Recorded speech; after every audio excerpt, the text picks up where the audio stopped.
ഗാന്ധി ഭവന്റെ രജത ജൂബിലി ആഘോഷത്തിന്റെ വാർത്തകളിലേക്കാണ്. അതിന്റെ ഉദ്ഘാടനം ഗവർണർ രാജേന്ദ്ര വിശ്വനാഥ് അർലേക്കറാണ് നിർവഹിച്ചത്. ചടങ്ങിൽ ഗാന്ധി ഭവൻ സുഗതകുമാരി ദേശീയ പരിസ്ഥിതി പുരസ്കാരം കുമ്മനം രാജശേഖരനും Gandhi Bhavan international poetry award Aries group സ്ഥാപകനും ഗ്രന്ഥകാരനുമായ സോഹൻ റോയ്ക്കും ഗവർണർ സമ്മാനിച്ചു.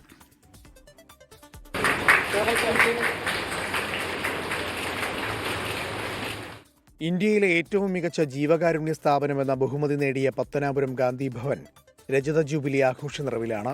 ഒരു വർഷം നീണ്ടു നിൽക്കുന്ന ആഘോഷ പരിപാടികൾക്കാണ് ഗവർണർ രാജേന്ദ്ര വിശ്വനാഥ് അർലേക്കർ ഉദ്ഘാടനം ചെയ്ത് തുടക്കം കുറിച്ചത്.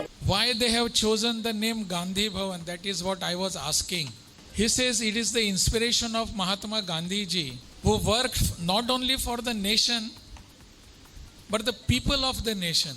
And they work continuously for 25 years without any break.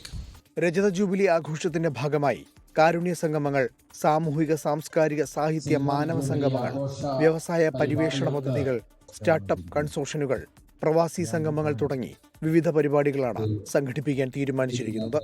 പ്രകൃതി സംരക്ഷണത്തിനും ലഹരി നിയന്ത്രണത്തിനുമായി വിദ്യാലയങ്ങളിലൂടെ നിരന്തര പ്രചാരണ പരിപാടികൾ ഈ കാലയളവിൽ സംഘടിപ്പിക്കും. 24 കൊല്ലം.